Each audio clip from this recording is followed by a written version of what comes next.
You know, I thought it was appropriate to comment on the events that transpired at the end of the game today.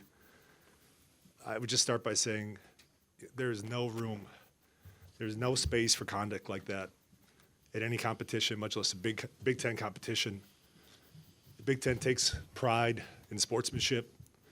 The Big Ten takes pride in acting with class, and that didn't happen today. And it's unfortunate what transpired. I've been in contact with the league. I've spoken to the commissioner personally. I expect the league is going to act swiftly and aggressively. We've got staff that have been affected and injured, hit in the face. And it's difficult for me to compose myself in the defense of our staff and our team who did not instigate this event. And it's clearly captured on the television feed today, and I'm not sure what will take long in addressing this. Thanks, Mac. Greg, do you want to? Sure. It's unfortunate that that overshadows a fabulous day for Wisconsin basketball. To be able to honor Michael Finley and his teammates, I know he brought a lot of them along, or a ton of them. The locker room, you couldn't walk in it after the game. Coach Jackson was in there, Coach McCallum, and then also how our team played, specifically in the second half. I thought they played really well, did some really good things on both ends of the floor, and like I said, it was a good team victory. Unfortunately, hopefully it won't be overshadowed by the incident there at the end. And I'll walk you through my last 15 seconds of the game. So we only have 4 seconds to get the ball across half court. Okay, the official comes over to me and says, "Greg, if you take a timeout, you'll get a full 10 seconds." There was 15 seconds on the game clock left. Okay, I had all the reserves in. Okay, I was not going to put them in a position when the ball had already got knocked out of bounds to have to break a press in 4 seconds when they're coming cold off the bench. So I took a timeout, which I'm allowed to do, obviously, and brought them over and tried to get them organized. They haven't all been on the floor in pressure situations before, and I want to give them the best chance to have success coming up the floor and tell them we're not going to shoot the ball. All we're doing is getting the ball, break the pressure, come up, and we'll dribble out the clock. So we got the full 10 seconds to break that press instead of 4 seconds. So we were on the spot, we got organized, and that is the situation that he apparently was upset with. We'll go ahead and take questions for either Chris or Greg. Zach? Greg, can you explain what happened in the line that ended up leading to that situation? Yeah, as I was walking through it, I know he didn't come through right away. He came in later after some of the players and was going down the line with everybody, and they were all fine. And he came up to me and pulled his max down and said, "I'll remember that." And he started pointing it at me and tapped me in the chest. And I said, "Hold on. Let me explain to you why I took the timeout." Maybe he doesn't know the rule that you get the 10 seconds reset. I wasn't going to put my players in that type of situation to have to break a press in 4 seconds, coming stiff and cold off the bench. I wouldn't do that for a regular group. If I can take a timeout, it gives my players the best chance to have success. So that's where it started, that he said, I'll remember that. And I said, hey, let me tell you why I did what I did. And he didn't want any part of it and kept moving on. So that's, unfortunately, like I said, it overshadowed momentarily. I'm not going to let it overshadow it much longer than once I walk out of here. In fact, as soon as those questions are done about that, our team played really well in the second half, and we got a damn good team. Jim? Chris or Greg, one of you, you said staff was injured. Is that Joe Krabenhoft, or is there anybody else that was injured? Tough for us to see up there. That's why I'm asking. Yeah, Jim, I think we're assessing the situation right now, so I think I'll just hold comment on that. Jeff? Greg, I know it over on your left here. Yeah. I know it's a competitive, heated sport, but when you see one of your assistants, in this case Joe, get smacked upside the head by the opposing coach, what runs through your mind? What do you think of there?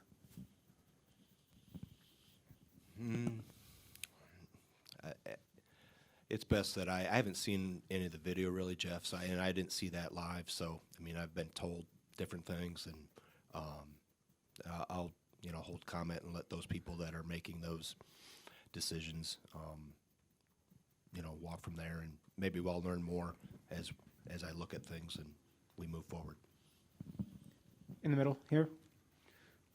Greg, Jawan, described what set him off as you putting your hands on him, which, you just described as wanting to explain yourself. I guess, do you feel you were overly aggressive in putting your hands on him to start? Or? Can I comment on that? Sure. Yeah. Coach Gard hasn't had a chance to see the video footage. I have. I think the footage speaks for itself. And I think it speaks in Greg's favor. And then you haven't mentioned it, but, I mean, did it bother you at all that they were in, what you call a press in that final minute? Or That's their, they can do that, play the game all the way out, and we did the same thing by taking a timeout to help my players get organized. Jeff. Chris, can you describe what was shared in the phone conversation with the commissioner when you called? Jeff, just to summarize, I can share with you the commissioner understands the significance of what happened. The commissioner understands the standard with which the Big Ten is expected to operate in terms of sportsmanship and safety. I'm confident, having spoken with him, that this will be handled appropriately, and I expect to hear from him soon. Abby, in back right. Chris, you over here. You've talked about the commissioner handling it appropriately, but from our perspective, it looked like some UW players were in the scruffle, in the madness of it all. Do you anticipate specifically Jacoby Neath facing repercussions because of his interactions with the chaos? Yeah, it's difficult to know what to anticipate right now, so I wouldn't make any predictions. Steve, over on the right. For Greg, just how would you characterize your relationship with Jawan before today, and did y'all have any communication at all whatsoever after this skirmish? I would say it's, he obviously hasn't been in the league as long as some of the others, so the time is different in terms of time in the league, and no, we haven't had any discussion after that. Abby. Greg, I have questions about the game now for Thank you. you. Great. Something that I noticed in today was it really felt like your bench players had a really great game. Neath scored 6 points, Carlson had team-high 6 rebounds, and Chris Vogt had a huge first half. Can you just comment on what you saw from them specifically today and why it kind of blew up today? Yeah, I thought they did a good job. Obviously, Jacoby coming in and giving us some help in the backcourt. Thought he gave us some good minutes. Chris, defensively against Hunter Dickinson, who's a very tough cover, really good player. Then obviously Ben. I thought Ben grew as the game went on. I thought the first half he was a little tentative, a little timid at times, just going after some opportunities off the glass. Second half, I thought he took steps forward and grew. That was good to see. Jeff. Greg, early in the second half, Michigan went on that run. They were up 38-33. You called a timeout. Your team's been in that situation earlier this year. Can you share what your message was during that time and what you saw that they responded appropriately? Yeah, my message, like always, usually in those situations, let's just calm down and get back to ourselves. Let's get the shots we want to get. Let's make sure we're taking care of the ball. Defensively, we talked through that one little ball screen they ran or action where Dickinson got the dunk and talked how to cover that better and just said, hey, just let's collect ourselves and calm down and we'll be okay. Mike. Coach, Dickinson had 15 in the first half, only 6 in the second. What changed for you guys there? Yeah, I thought Steve and Chris both did a good job defensively. Made the catches a little harder, and that when you can't, the best post defense is not letting them catch the ball. And then we had some good ball pressure too. We were able to get some help from the backside at times. But I thought Steve and Chris took steps forward defensively from half one to half two. Abby. I wanted to go back to Jacoby Neath for a second. He hasn't scored in 6 games until today. Was there just a different energy about him, or is it just him finally getting over that hump a little bit? Well, I think his teammates put him in good position. He drove once off a ball screen, got downhill in the second half, played off 2 feet. Recipient of Brad making a play against pressure, got to the free throw line, 4 times. So think he took advantage of opportunities that teammates helped set him up for. We're here on the left. Sorry, I know this is out of order, but Chris, had you talked to Ward Manuel at all, or do you plan to reach out to him at all? Yeah, I plan to talk to Ward.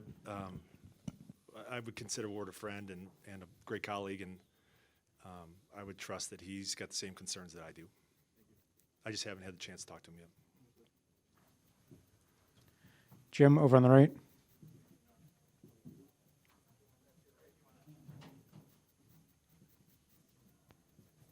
Juwan, back to your right, you got me. Were you upset that the game got extended? Oh, yes, I was.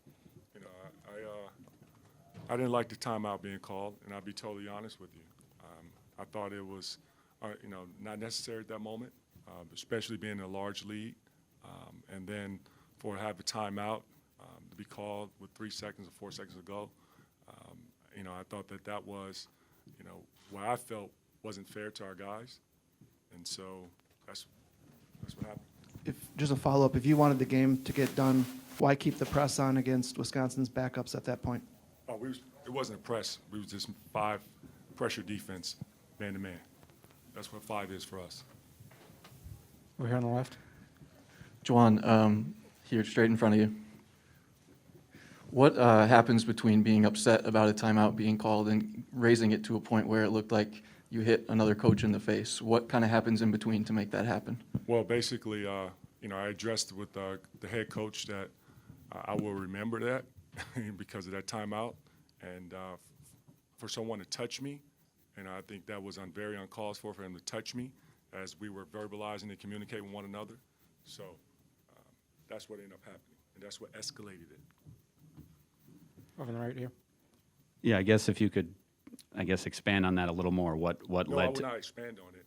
I just Well- share with you the story, what happened. Well, as far as touching, I mean, there's obvious touching with the handshake line. It must have been more than that, is Oh, what yeah, you're it was saying. more than that. Yeah. Touching me unnecessary wasn't cause for that when we were talking. And at that point, I thought that was, time to protect myself. Was there anything earlier in the game besides the timeout? I could see you. Oh, no. Wisconsin did a really good job in the second half of making adjustments on defense, give credit to their staff, give credit to the players. Like we talked about before, we came out in the second half with a run. Defensively got stops when we needed. Then when they made their run, unfortunately, we had some shots that were open, that were clear open shots, particularly three-point shots, that it didn't fall down. It just didn't go down for our guys. But we got some really good looks. They went back down, and Johnny Davis did a really good job of attacking the paint, finishing. Too many paint touches in the second half for Johnny Davis. But, he's a very special player, very gifted, and, Wisconsin put him in a position to take advantage of our defensive lapses. Steve, over on the right. Are you anticipating this might result in any sort of suspension or anything for you later this season? Well, I respect, whatever the Big Ten decision that they make. It's up to them, and I will respect whatever decision they end up making. Abby, in the back right. Over here. I have a question about the game for you. Wisconsin's bench players haven't been contributing a lot, but in this game, Jacoby Neath, Chris Vogt, and Ben Carlson all had big moves. Was there something that you saw differently about them than what you prepared for? Well, we always prepare for it. Every guy that's, I've seen that touch the floor for Wisconsin, and they have a really good team, and deservingly so. They deserve to be, ranked where they are. They do a really good job of playing, team basketball, sharing the game. Defensively, they're very solid on the defensive end.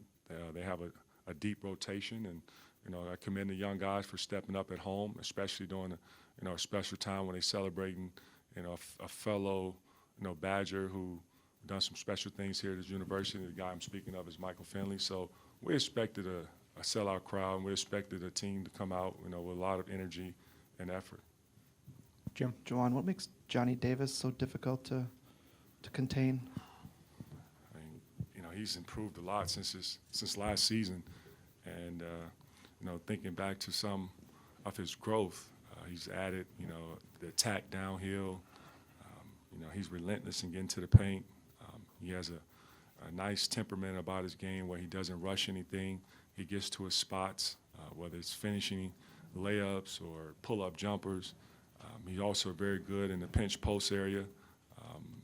And, you know, whenever the defense does, he's showed a lot of growth in being patient and taking advantage of what the defense give him. You know, that says a lot about, you know, the work he put in the offseason leading up to this point. Over on the right. Juwan, your players talked about the family and protecting family, but I guess when it then leads to more players jumping in to what became a fight, Unfortunately, it was it had ended up like that, and didn't like for it just being that way. But you know what? I respect our young men for saying what they're saying as far as we are a family and truly, but did not want it to be in a situation where it escalated like that.